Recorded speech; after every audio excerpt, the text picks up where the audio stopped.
Mon père m'a attiré contre lui et a plaisanté lors de l'anniversaire de mariage de mes parents, l'erreur que nous avons décidé de garder. Ma mère a ri et a ajouté, elle est inoffensive, juste pas très utile.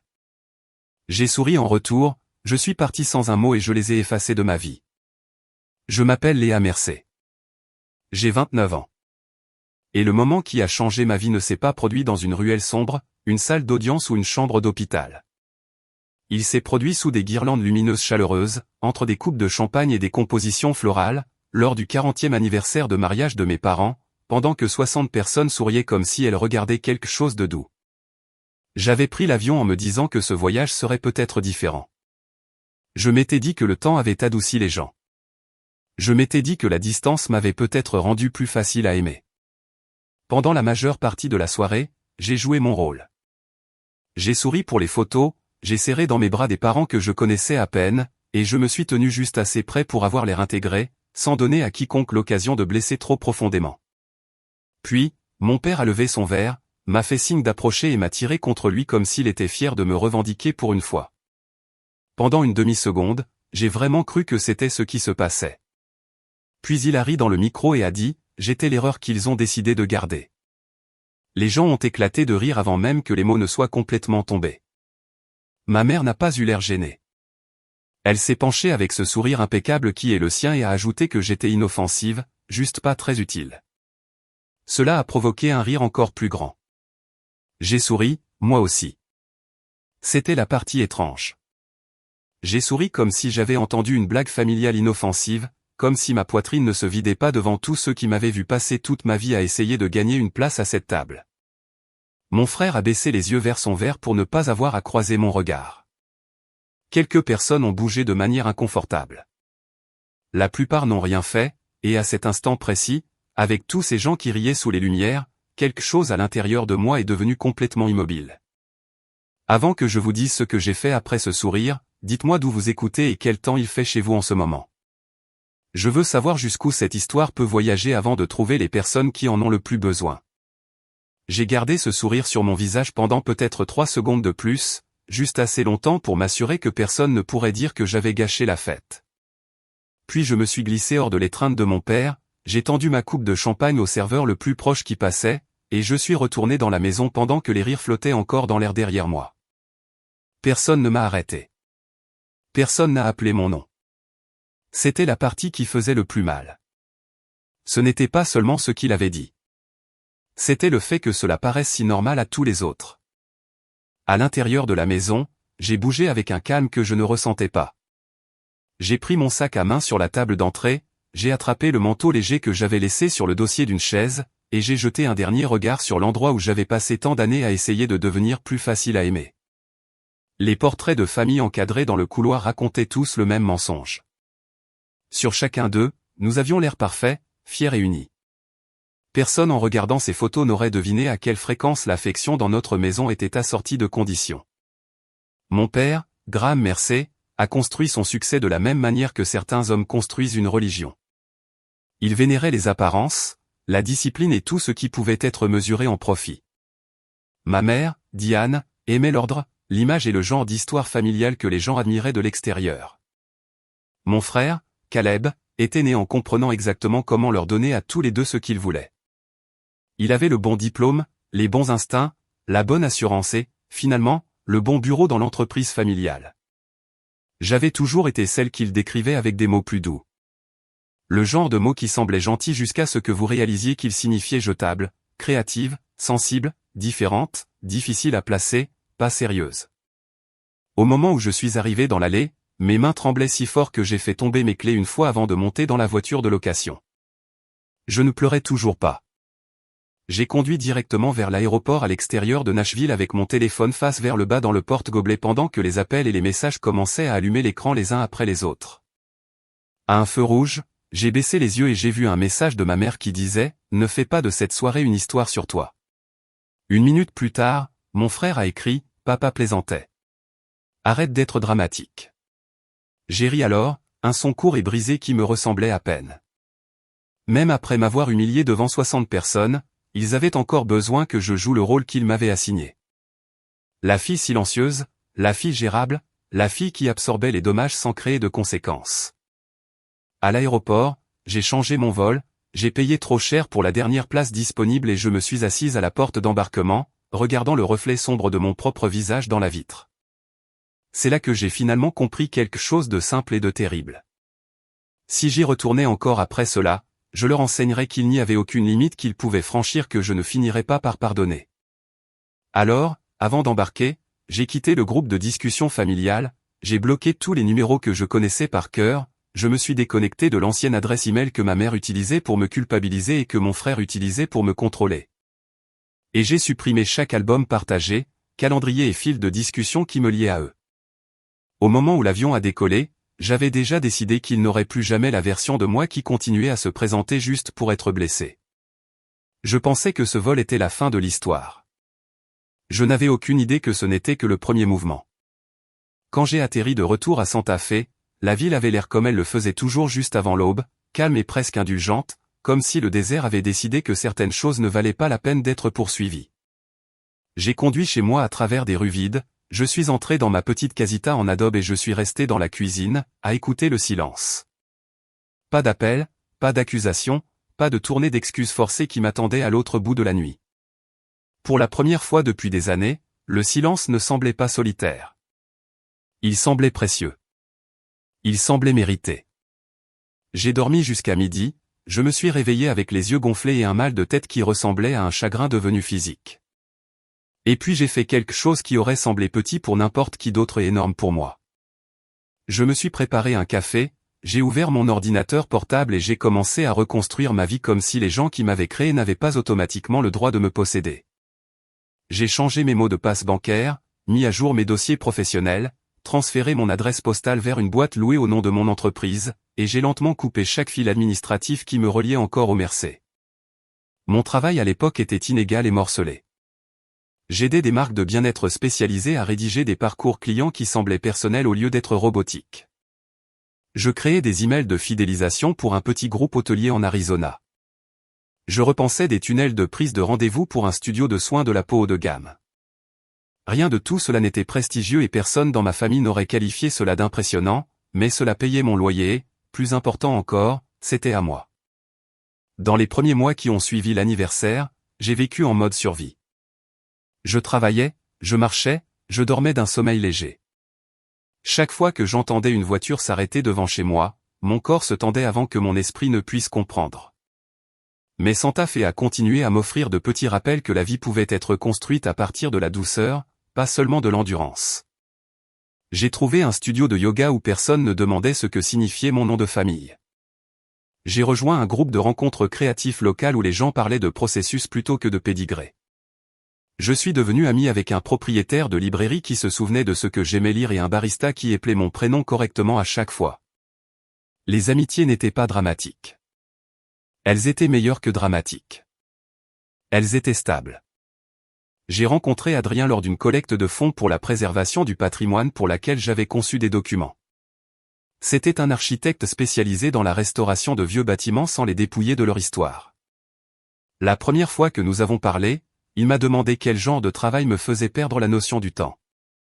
Pas où j'étais allé à l'école, pas si ma famille avait de l'argent, pas pourquoi je semblais prudente avec les questions personnelles, juste quel genre de travail me faisait me sentir vivante.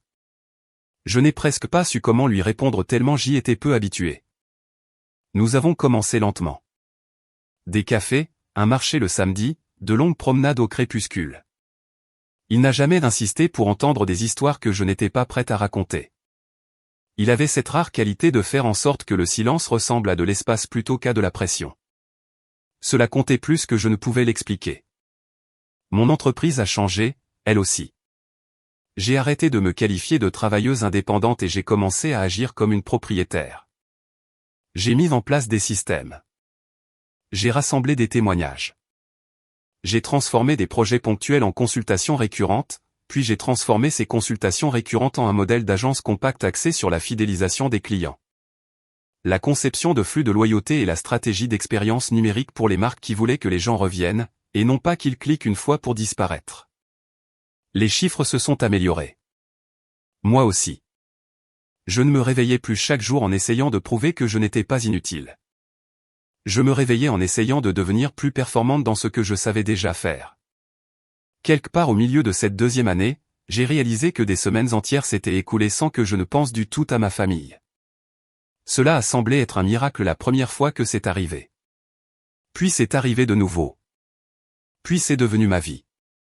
J'ai commencé à animer des ateliers en ligne occasionnels pour les propriétaires de petites entreprises sur la reconstruction de la confiance après que l'image d'une marque a été endommagée. Je ne l'ai jamais formulé ainsi à voix haute, mais une partie de moi savait que j'étudiais en réalité la guérison. Comment les gens reconstruisent les liens après une trahison, comment ils reviennent après avoir été rejetés, comment ils survivent quand la pièce qui les a vus grandir n'a jamais appris à les accueillir avec bienveillance. À la 3e année, j'avais des clients dans 3 États, assez d'économie pour respirer, des gens que j'aimais et une vie qui n'incluait pas de tressaillir à l'entente de mon propre nom. Je croyais sincèrement les avoir effacés de la carte de mes journées. Puis, un beau matin, j'ai ouvert ma porte d'entrée et j'ai trouvé 2 personnes debout là, en uniforme et manteau de bureau bleu marine, tenant un dossier scellé avec mon ancien nom légal tapé sur le devant. L'homme en uniforme s'est présenté comme un adjoint du comté. La femme à côté de lui venait d'un cabinet d'avocats du Tennessee. Pendant une étrange seconde, j'ai cru que quelqu'un était mort, et le monde a basculé si fort que j'ai dû m'accrocher au cadre de la porte. La voix de l'adjoint s'est adoucie quand il a vu mon visage. Il m'a dit qu'il y avait eu un grave incident médical impliquant mon père, que mon nom apparaissait toujours sur d'anciens documents d'urgence et de fiducie, et que leur bureau avait reçu l'ordre de confirmer la remise d'un avis légal urgent parce que les tentatives précédentes pour me joindre avaient échoué. Je me souviens d'avoir signé pour l'enveloppe tout en ayant l'impression que mon corps se tenait 1 mètre derrière moi, regardant toute la scène arriver à quelqu'un d'autre. Après leur départ, je me suis assise sur le sol de mon salon avec le paquet non ouvert pendant presque 1 heure. Quand j'ai finalement brisé le sceau, les documents étaient exactement le genre de choses que ma famille utiliserait comme une arme. Il y avait un avis concernant l'accident vasculaire cérébral de mon père. Il y avait une mention de restructuration temporaire au sein de la fiducie familiale. Il y avait un langage concernant le statut des bénéficiaires, les obligations fiduciaires et l'examen de la gouvernance de l'entreprise à la lumière de son incapacité. Sous tout cela se trouvait le message qu'ils avaient caché dans la formulation juridique. Nous t'avons trouvé. Tu comptes toujours quand l'argent et le contrôle sont en jeu. Les lettres ont commencé après cela. Des enveloppes certifiées, des emails d'avocats, des notes manuscrites de ma mère qui semblaient plus douces qu'elles ne l'étaient. Léa, s'il te plaît, ne rends pas cela plus difficile. Léa, ton père demande de tes nouvelles tous les jours. Léa, la famille a besoin d'unité en ce moment. Puis Caleb est venu en personne. Je suis sorti d'une réunion avec un client au centre-ville et je l'ai vu appuyé contre un SUV noir comme s'il était là depuis assez longtemps pour se sentir à l'aise. Il avait l'air riche, reposé et irrité de la manière exacte dont il l'avait toujours été quand quelque chose refusait de s'organiser autour de lui. Il a souri quand il m'a vu, mais il n'y avait aucune chaleur. Seulement le soulagement que les recherches soient terminées. Nous avons fini dans le hall d'un hôtel parce que j'ai refusé de l'amener chez moi. Il a complètement ignoré les banalités. Papa a eu un accident vasculaire cérébral. Léa, l'entreprise est exposée. La fiducie est en cours de révision. Tu es toujours nommé dans de vieux documents qui auraient dû être nettoyés il y a des années. Je lui ai demandé ce qu'il voulait. Il s'est penché en arrière et a dit, « Je veux que tu arrêtes d'agir comme une adolescente enfuguée que tu rentres à la maison juste assez longtemps pour signer ce qui doit être signé. » Les mots étaient si propres et si pratiqués qu'ils m'ont presque impressionné. Il n'était pas là parce que je lui manquais. Il était là parce que j'étais toujours gênante sur le papier. Quand je n'ai pas répondu, il a ajouté que mon père était fragile. Ma mère était épuisée et le conseil d'administration détestait l'incertitude. Il a dit que l'entreprise avait besoin de stabilité. Il a dit que la famille ne devrait pas avoir à me traîner pour faire ce qu'il fallait. Puis, parce qu'il avait toujours confondu cruauté et efficacité, il a baissé la voix et a dit quelque chose qui a rendu tout soudainement clair. Si tu coopères, cela peut rester simple. Si tu ne le fais pas, les avocats vont faire traîner les choses et te faire passer pour quelqu'un d'impossible. C'est à ce moment-là que j'ai cessé de l'entendre comme un frère et que j'ai commencé à l'entendre comme un opérateur protégeant un trône qu'il n'avait pas vraiment mérité. Je lui ai dit non. Il m'a dit que j'étais émotive. Je lui ai dit de partir. Pendant des semaines après cela, ils ont poussé plus fort. Ma mère a envoyé des photos de mon père dans un lit d'hôpital. Les avocats ont envoyé des révisions et des demandes. Un membre du conseil d'administration que je n'avais jamais rencontré m'a envoyé un email pour dire qu'il espérait que je me comporterais dans le meilleur intérêt de l'héritage de la famille Mercé. Cette phrase m'a rendu malade. La nuit, je dormais à peine. Le jour, j'annulais des appels, je repoussais des projets et je restais dans ma propre cuisine, incapable de me rappeler pourquoi j'avais ouvert le réfrigérateur. La vieille honte est revenue sous une forme que je reconnaissais trop bien. Elle n'est pas arrivée comme de la tristesse. Elle est arrivée comme de la confusion. Peut-être étais-je égoïste. Peut-être que disparaître avait été puéril. Peut-être que je leur devais une dernière apparition, un dernier compromis. Une dernière performance de la fille parfaite pour que tous les autres puissent rester à l'aise. Le traumatisme est étrange de cette façon. Il peut vous faire douter de la réalité de ce qui vous a été fait si suffisamment de temps passe sans que personne ne le valide. Mon corps a su avant mon esprit. Ma poitrine se serrait quand le camion postal s'arrêtait dehors. Mes mains devenaient froides chaque fois que mon téléphone vibrait. J'ai commencé à verrouiller la porte en plein jour. J'ai arrêté d'aller au yoga. Je n'ai presque rien dit à Adrien au début parce que j'avais honte que des gens à qui je n'avais pas parlé depuis 3 ans puissent encore m'atteindre à travers du papier et un langage juridique et me transformer à nouveau en quelqu'un d'effrayé. Mais une nuit, après que j'ai sursauté au son d'une notification par email, il m'a regardé longuement et a dit « Ce n'est pas à cela que ressemble la culpabilité. C'est à cela que ressemble le fait d'être traqué. » J'ai voulu discuter avec lui. Au lieu de cela, j'ai pleuré si fort que je ne pouvais plus respirer. Chaque lettre rouvrait la même blessure. Chaque message portait la même exigence. Reviens. Cède. Sois assez petite pour nous à nouveau. Et pendant un petit moment, j'ai eu peur qu'il puisse encore m'y obliger. Mon point le plus bas est arrivé lors d'une après-midi si ordinaire qu'elle m'a presque embarrassé plus tard. Il n'y a pas eu d'effondrement dramatique, pas de dispute, pas une seule nouvelle catastrophique. Je venais de passer 3 jours à peine touchés au travail, fixant des documents de fiducie que je détestais, mangeant des biscuits au-dessus de l'évier et passant de chaise en chaise dans ma propre maison comme si je pouvais fuir la mémoire en changeant de position. La pluie est arrivée ce jour-là, soudaine et froide, et j'ai quitté la maison parce que je ne supportais plus de m'entendre penser. J'ai marché sans parapluie, trempé en quelques minutes, et je me suis réfugié dans une librairie d'occasion devant laquelle j'étais passé une douzaine de fois sans y entrer. Ça sentait le papier, le cèdre et la poussière chauffée par de vieilles lampes. Une femme à la caisse a hoché la tête comme si des gens entraient avec du mascara ruiné et des yeux hantés tout le temps. J'ai erré dans les allées jusqu'à ce qu'un petit livre bleu attire mon attention. Le titre était Le pouvoir de celui qui est silencieux. Ce n'était pas magique. Il ne m'a pas offert une nouvelle vie en un seul chapitre. Ce qu'il a fait était bien plus troublant. Il décrivait avec une clarté douloureuse comment les personnes qui grandissent en étant sous-estimées confondent souvent l'invisibilité avec la faiblesse, alors que parfois, l'invisibilité est simplement une force inutilisée. J'ai acheté le livre, je l'ai emporté dans un café du coin et j'ai lu jusqu'à ce que la pluie s'arrête. Puis je suis rentré chez moi et j'ai fait quelque chose de plus difficile que de pardonner à ma famille. J'ai fait l'inventaire de moi-même. J'ai ouvert des dossiers de résultats de clients. J'ai relu des messages de fondateurs qui avaient dit que mon travail avait sauvé leur chiffre de fidélisation. J'ai regardé les graphiques de revenus des campagnes que j'avais conçues. J'ai lu les témoignages de propriétaires d'entreprises qui me faisaient confiance pour la partie de leur marque qui vient après la première vente. La partie fragile où les gens reviennent ou disparaissent. Les preuves sont puissantes quand toute votre enfance vous a entraîné à douter de votre propre valeur. Ma famille m'avait construit une identité à partir de blagues, de rejets et d'étiquettes pratiques. Mais les feuilles de calcul ne se soucient pas de la mythologie familiale. Les résultats ne se soucient pas de qui a eu la meilleure place à table. J'étais doué dans ce que je faisais. Pas d'une manière vague et réconfortante. D'une manière mesurable, reproductible et professionnelle. Une fois que j'ai laissé entrer cette vérité, le reste est venu vite. J'ai coupé les ponts avec 2 clients épuisants et de faible valeur. J'ai reconstruit l'offre de mon agence autour du marketing du cycle de vie et de l'expérience client numérique pour les marques de commerce de détail et d'hôtellerie haut de gamme. J'ai peaufiné ma série d'ateliers pour en faire quelque chose de plus ciblé et je l'ai appelé Reconstruire sa voix après avoir été réduit par les autres. Je n'ai jamais mis le mot famille dans le titre, mais tout le monde a compris. Les inscriptions se sont remplies plus vite que je ne l'avais prévu. Puis un podcast d'affaires m'a invité. Puis un fondateur m'a recommandé à un autre fondateur. Puis à un autre. L'argent s'est amélioré. Mais plus important que l'argent, c'était l'élan. J'ai arrêté de réagir et j'ai commencé à choisir.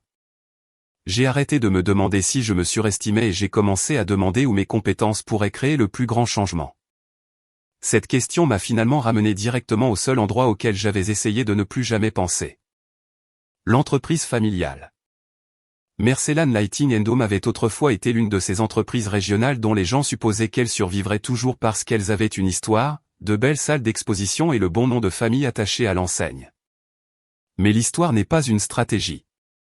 J'ai commencé à les regarder de la même manière que je regarderais n'importe quel client en difficulté. Leur site web était magnifique et inutile. Leur présence sociale semblait soigner mes obsolètes. Il n'y avait pas de système de fidélisation par email significatif, pas de parcours post-achat réfléchi, pas de portail commercial pour les designers qui vaillent la peine d'être utilisés, pas de chemin numérique clair de la navigation au rendez-vous, à l'achat et à la fidélisation. Leur réputation vivait sur le passé alors que le marché était déjà passé à autre chose. Pour la première fois, je n'ai pas étudié ma famille pour comprendre pourquoi ils m'avaient blessé. Je les ai étudiés pour comprendre où ils étaient vulnérables. Ce changement a tout bouleversé. Vers cette époque, la dernière lettre de ma mère est arrivée. Elle contenait une phrase écrite à l'encre bleue tremblante. « Ton père est en train de mourir. S'il te plaît, rentre à la maison. » Je l'ai lu 2 fois et j'ai senti quelque chose d'inattendu s'installer en moi. Pas de la panique, pas du chagrin, de la clarté. 3 ans plus tôt, j'aurais fui cette phrase où j'aurais été écrasé sous son poids. Cette fois, j'ai posé la page, je me suis versé un verre d'eau, j'ai ouvert mon ordinateur portable et j'ai commencé à planifier. La première personne que j'ai appelée n'était pas ma mère. C'était une avocate nommée Danielle Shaw, qui avait un jour aidé l'un de mes clients à régler un vilain conflit de partenariat sans détruire l'entreprise. Elle était intelligente, clinique et merveilleusement peu impressionnée par les drames familiaux. Je lui ai envoyé les documents de la fiducie, les avis, la correspondance du conseil d'administration et un résumé de tout ce qui s'était passé depuis l'anniversaire. La deuxième personne que j'ai contactée était Priya Shah, une investisseuse que j'avais rencontrée lors du changement d'image d'une entreprise hôtelière 2 ans plus tôt. Elle représentait maintenant une participation minoritaire détenue par un groupe d'investissement privé qui s'était discrètement intéressé à Mercelan lors d'un cycle de financement dont je ne me souvenais que vaguement avoir entendu parler. Priya était le genre de personne qui rendait la plupart des cadres nerveux sans élever la voix. Quand je lui ai demandé si elle accepterait de parler de manière officieuse de l'état actuel de l'entreprise, elle a dit oui presque immédiatement. C'était mon premier vrai signe que les fissures étaient plus grandes que ma famille ne voulait bien le laisser paraître. Au cours des 2 semaines suivantes, j'ai construit de la même manière que j'avais construit mon entreprise à partir de rien. Discrètement, méthodiquement. J'ai appris que mon père n'était pas mort, mais qu'il avait été suffisamment affaibli après son accident vasculaire cérébral pour que le conseil d'administration opère dans un état de demi-transition anxieuse. J'ai appris que Caleb avait pris des décisions agressives en matière de personnel, s'aliénant des directeurs de longue date et manquant aux attentes clés des fournisseurs tout en présentant au conseil d'administration des résumés trop polis qui masquaient la gravité de la chute. J'ai appris que l'entreprise avait de belles bases et un terrible manque de suivi. Il savait toujours comment impressionner les gens dans une salle d'exposition. Il ne savait plus comment suivre ces personnes numériquement jusqu'à chez elles, garder leur intérêt, les fidéliser, ou concurrencer des entreprises qui comprenaient le comportement d'achat moderne. Daniel a confirmé ce que j'avais commencé à soupçonner.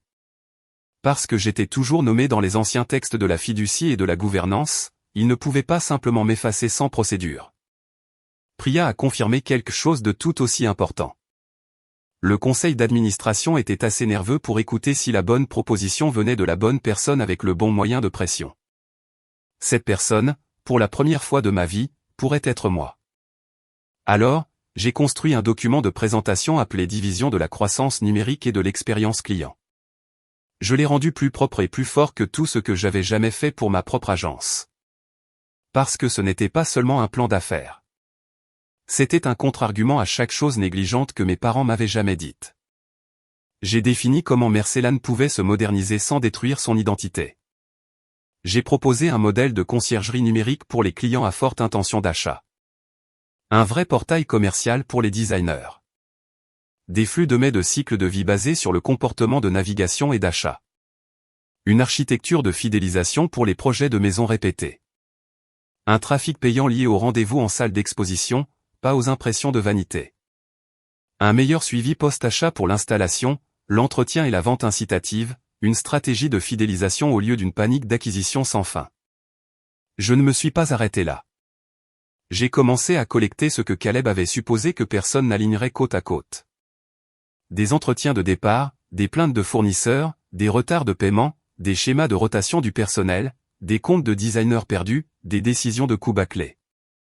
Même l'enregistrement d'une tentative de faire passer un texte de fiducie révisé avant que tous les bénéficiaires n'aient été entièrement pris en compte. Je n'inventais pas un dossier contre lui. J'organisais celui qu'il avait lui-même construit. Adrien a regardé tout cela se produire avec une sorte de respect silencieux qui m'a gardé plus stable qu'il ne le réalisait probablement. Un soir, il m'a demandé si le fait de revenir allait tout rouvrir. Je lui ai dit la vérité. Oui, mais pas de la même manière. Je n'y retourne pas pour leur demander pourquoi ils m'ont blessé. J'y retourne en sachant exactement ce que j'apporte avec moi. Cette distinction était la différence entre la peur et la stratégie. Quand j'ai finalement répondu à la lettre de ma mère, mon message a été bref. Je rentre à la maison pour une courte visite. Je rencontrerai un conseiller juridique. J'examinerai les documents de gouvernance. Je ne logerai pas dans la maison familiale. Je n'ai pas mentionné la présentation. Je n'ai pas mentionné Priya. Je n'ai pas mentionné Daniel. Je n'ai pas mentionné le dossier sur mon bureau étiqueté Caleb qui était devenu assez épais pour se plier quand je le prenais. Le vol vers le Tennessee m'a semblé différent de celui qui m'avait ramené de l'anniversaire 3 ans plus tôt. À l'époque, je fuyais. Cette fois, j'apportais des outils. Quand j'ai atterri, j'ai loué une voiture, je me suis enregistré dans un hôtel près du centre-ville de Nashville au lieu de conduire jusqu'à Brentwood, et je suis resté assise pendant 10 minutes dans le parking, les deux mains posées calmement sur le volant. Il pensait que je revenais parce que la culpabilité avait fait son travail. Il pensait que le chagrin m'avait adouci. Il pensait que la fille qui était partie en silence était enfin prête à revenir et à être absorbée par la vieille machinerie. Ce qu'il ne comprenait pas, c'est que j'avais passé 3 ans à devenir quelqu'un qu'il ne savait plus comment contrôler. Au moment où j'ai conduit vers l'hôpital le lendemain matin, je ne revenais pas comme leur erreur. Je revenais comme leur perturbation. La première fois que j'ai vu mon père après 3 ans, il avait l'air plus petit que la mémoire ne l'avait permis, pas plus gentil, pas changé, juste plus petit. La lumière de l'hôpital dépouille les gens. Et dans cette chambre, Graham Mercer n'était plus l'homme tonitruant au centre de chaque table familiale. C'était un homme fatigué dans un lit d'hôpital avec un visage dont j'avais hérité plus que je ne l'aurais voulu. Il m'a regardé comme si j'étais à la fois un réconfort et une conséquence. Pendant un moment, aucun de nous n'a parlé. Puis il a dit d'une voix rendue rauque par la convalescence et la fierté, « Tu es venu. » J'ai répondu, « Vous avez envoyé une équipe d'avocats et un adjoint. » Il a fermé les yeux à cela. Si c'était de honte ou d'épuisement, je ne pouvais pas le dire. Ma mère est arrivée quelques minutes plus tard dans un manteau crème et un maquillage contrôlé, portant la panique sous une couche de vernis. Elle m'a serré dans ses bras comme si des caméras pouvaient être cachées dans les murs. Quand je ne lui ai pas rendu son étreinte, elle a reculé et a commencé à parler trop vite des médecins, des médicaments et à quel point les derniers mois avaient été difficiles pour tout le monde. Pas pour lui, pas pour moi, pour tout le monde. Caleb est arrivé après cela, assez tard pour signaler son importance, assez irrité pour signaler son sentiment de propriété. Il m'a lancé le même regard qu'il avait l'habitude de porter chaque fois qu'il voulait me rappeler que j'étais de retour sur son territoire. L'ancienne moi aurait pu rétrécir sous ce regard. La nouvelle moi a juste continué à observer. Au cours des jours suivants, j'ai agi prudemment. J'ai rencontré l'avocat de la famille. J'ai examiné les dossiers. J'ai visité la salle d'exposition principale et j'ai regardé ce qui se passait quand Caleb entrait dans une pièce. Les employés se redressaient sans se détendre. Les directeurs répondaient avant qu'ils ne finissent de demander. Une designer de longue date m'a dit avec une retenue visible que le suivi était devenu peu fiable et que les décisions changeaient maintenant en fonction de l'humeur de Caleb. Un autre m'a dit discrètement que 3 cadres supérieurs étaient partis en 6 mois. Un fournisseur que j'ai appelé sous le prétexte d'une recherche a parlé pendant 15 minutes des retards d'approbation, des problèmes de communication et d'une équipe de direction qui ne comprenait plus ses propres promesses. J'ai écouté tout cela. Lors du dîner de cette semaine-là, ma mère a continué à essayer de recréer la normalité. Elle a parlé des centres de table pour un déjeuner à venir, s'est plainte du parking de l'hôpital et a parlé de mon hôtel comme s'il s'agissait d'une crise de colère temporaire plutôt que d'une limite. Caleb a rejeté chaque préoccupation commerciale avec la confiance polie de quelqu'un qui n'avait jamais été vraiment testé. Mon père a regardé plus qu'il n'a parlé. La première vraie fissure est apparue lors d'une réunion d'examen de la gouvernance lorsque Caleb a affirmé que la rotation récente du personnel faisait partie de la modernisation de l'entreprise. Un membre du conseil d'administration a demandé si la perte de 3 directeurs historiques et de 2 comptes commerciaux clés en un seul trimestre était qualifiée de modernisation. Le silence qui a suivi a été bref mais tranchant. J'ai compris alors ce que Priya avait voulu dire. Le conseil était prêt à écouter. Ils avaient juste besoin d'une alternative assez forte pour risquer de la choisir. Je leur en ai donné une. J'ai demandé une session formelle et j'ai soumis mes documents par l'intermédiaire d'un conseiller juridique pour que personne ne puisse m'accuser d'entrer avec un ressentiment familial déguisé en stratégie. Caleb a ri quand il l'a appris. Il a dit à ma mère que me laisser présenter ne ferait que nourrir mon besoin d'attention. Il a dit que j'avais toujours confondu la créativité avec la compétence. Il parlait toujours à partir du vieux scénario familial. Il croyait toujours que j'étais piégé à l'intérieur. La réunion a eu lieu dans la salle de conférence de la direction au bureau principal, une pièce avec du bois poli, du café rassis et le genre de silence qui n'existe que lorsque trop de gens font semblant de ne pas avoir peur. Mon père a insisté pour y assister, bien que son médecin l'ait clairement désapprouvé. Priya était assise à un bout de la table, immobile et illisible. Danielle s'est jointe à distance en tant que conseillère. Caleb portait l'expression d'un homme qui se prête à une performance inutile. Je l'ai laissé la garder. Quand mon tour est venu, je n'ai pas commencé par l'émotion. J'ai commencé par le comportement des clients. J'ai montré comment Mercelan perdait de l'attention après le premier contact, perdait la confiance après l'achat et perdait des clients fidèles parce que personne ne prenait en charge l'expérience après la visite de la salle d'exposition. Je les ai guidés à travers le fossé entre la façon dont l'entreprise se voyait et la façon dont le marché se comportait réellement. J'ai montré les systèmes de suivi défaillants, les parcours numériques obsolètes, les frictions avec les designers et une baisse mesurable des schémas d'achat répétés qui ne pouvaient pas être rejetés comme un changement temporaire. Puis j'ai montré la feuille de route, un vrai canal de conciergerie numérique, un portail commercial plus fort, une communication segmentée sur le cycle de vie, une stratégie de fidélisation construite autour des cycles de rénovation et des projets de maison répétés. Une meilleure intégration entre les rendez-vous, les stocks et le service post-achat. Je leur ai montré à quoi pourrait ressembler la croissance si l'entreprise arrêtait de traiter le numérique comme de la décoration et commençait à le traiter comme une infrastructure. Personne ne m'a interrompu. Même Caleb est resté silencieux, bien que sa mâchoire se soit serrée à chaque diapositive. Quand j'ai terminé la section sur la stratégie, l'un des administrateurs indépendants a demandé à quelle vitesse une division de ce genre pourrait être construite. J'ai répondu sans hésitation, 90 jours pour la structure, 180 pour le déploiement, 12 mois pour un redressement mesurable si l'alignement de la direction est réel. C'est alors que Caleb a finalement ri et a dit « l'alignement de la direction ». C'est drôle venant de quelqu'un qui s'est enfui et a monté une petite affaire de mai dans le désert. Ma mère a tressailli. Mon père a baissé les yeux. 3 ans auparavant, cette réplique m'aurait détruite. Cette fois, elle m'a semblé utile. Elle m'a donné l'ouverture que je voulais. J'ai cliqué sur la deuxième moitié de la présentation. Puisque la direction a été évoquée, ai-je dit, discutons de la gestion opérationnelle. Ce qui a suivi a été dévastateur parce que j'ai gardé un ton calme. J'ai exposé les retards de paiement des fournisseurs, les décisions de personnel contradictoires, les pertes de partenaires commerciaux, les rapports de synthèse gonflés.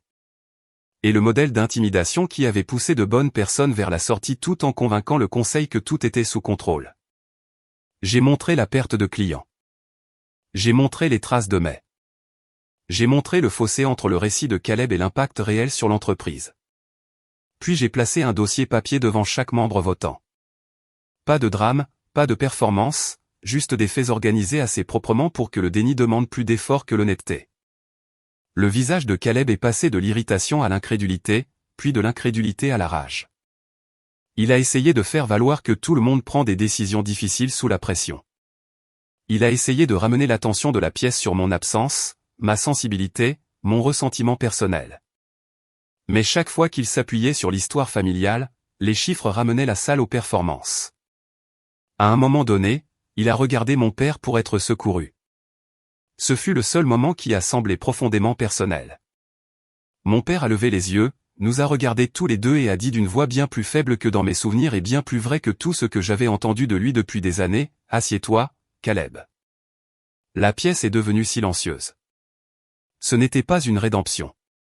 Cela n'a pas effacé mon enfance. Mais c'était la première fois de ma vie qu'il refusait de protéger l'enfant qu'il avait toujours choisi à ma place. Le vote n'a pas été unanime, mais il a été décisif. Le Conseil a approuvé la création immédiate d'une nouvelle division sous le titre de directrice de la croissance et de la stratégie numérique et m'a nommé pour la diriger avec une supervision directe sur l'expérience client, la fidélisation commerciale et la modernisation numérique. Ils ont également voté pour un audit indépendant des récentes décisions opérationnelles et ont placé Caleb en congé en attendant l'examen. Il s'est levé si brusquement que sa chaise a raclé le sol assez fort pour faire sursauter ma mère. Pendant une seconde, il ressemblait moins à un leader attaqué qu'à un garçon découvrant que la pièce ne tournait plus autour de sa confiance. Il m'a pointé du doigt et a dit, « C'est de la vengeance. » J'ai croisé son regard et j'ai répondu, « Non, c'est de la responsabilité. La vengeance aurait été de te laisser finir ce que tu as commencé. » Je suis sorti dans le couloir et je suis resté seul pendant une minute, la main contre le mur. Parce que même la victoire peut faire trembler votre corps quand elle arrive avec le visage de ceux qui vous terrifiaient autrefois. Les mois qui ont suivi ont été plus difficiles que les histoires de vengeance fantastiques ne l'admettent jamais. Redresser une entreprise, c'est du travail. Reconstruire la confiance, c'est du travail. Créer des systèmes là où l'ego avait l'habitude de vivre, c'est du travail. Mais un travail que je comprends. J'ai embauché avec soin, en commençant par certaines des personnes que Caleb avait renvoyées trop rapidement. J'ai reconstruit la communication commerciale, restructuré le suivi post-achat, modernisé la marque sans l'aplatir, et fait du respect une partie de l'opération au lieu d'une humeur optionnelle. Les revenus ne se sont pas transformés du jour au lendemain, mais l'entreprise s'est stabilisée, puis s'est améliorée, puis a commencé à croître d'une manière que personne ne pouvait attribuer à la chance. Le moment le plus satisfaisant ne s'est pas produit dans cette salle de conférence. Il s'est produit 6 mois plus tard lors d'une réunion du personnel et d'un déjeuner des partenaires commerciaux dans la salle d'exposition principale. Ma mère se tenait au pupitre, élégante et fermement contrôlée, présentant la nouvelle direction de l'entreprise. Sa voix ne s'est brisée qu'une seule fois, lorsqu'elle a prononcé mon nom. Elle a dû le dire clairement devant des employés, des partenaires, des designers et des fournisseurs qui comprenaient tous maintenant qui avait empêché Mercellane de sombrer davantage. Mon père, alors à la retraite et s'appuyant sur une canne, a pris le micro après et a dit quelque chose de simple qui aurait signifié très peu pour quelqu'un d'autre et tout pour moi. Il a dit, « J'ai sous-estimé ma fille pendant bien trop longtemps, et cette entreprise est debout aujourd'hui parce qu'elle ne s'est pas sous-estimée elle-même. Aucune excuse ne peut rembourser une enfance. Aucune reconnaissance publique ne peut restaurer les années que j'ai passées à essayer de gagner la tendresse de personnes qui ne respectaient que l'utilité. » Mais entendre cette vérité prononcée à voix haute dans une pièce pleine de témoins comptait. Caleb a quitté l'entreprise avant la fin de l'audit. Officiellement, c'était une démission. Tous ceux qui comptaient savaient que c'était faux. Il apparaît toujours lors des événements familiaux parfois, portant son ancienne arrogance comme un manteau qui ne lui va plus. La différence maintenant, c'est que personne ne s'organise autour d'elle. Ma mère essaie encore de temps en temps de retomber dans la gestion d'image et la mémoire sélective. Je ne la laisse pas faire. Je garde ma propre maison, mes propres comptes, mes propres limites. Et quand je dis non maintenant, le mot reste non. Adrien et moi avons gardé la vie que nous avons construite. Je ne suis jamais retourné dans l'orbite familiale. J'ai élargi mon rôle dans l'entreprise uniquement à des conditions qui protégeaient la femme que j'étais devenue sans eux. J'ai également lancé un programme d'apprentissage rémunéré par le biais de Mercellane pour des jeunes talentueux issus de milieux négligés, car je sais trop bien ce qui se passe lorsque les institutions confondent le vernis et la valeur. C'est peut-être ce qui se rapproche le plus de la grâce dans toute cette histoire. S'il y a une leçon à tirer de ce qui m'est arrivé, ce n'est pas que le succès efface la douleur. C'est que la douleur n'a pas le droit de définir votre valeur à moins que vous ne continuiez à lui tendre le stylo.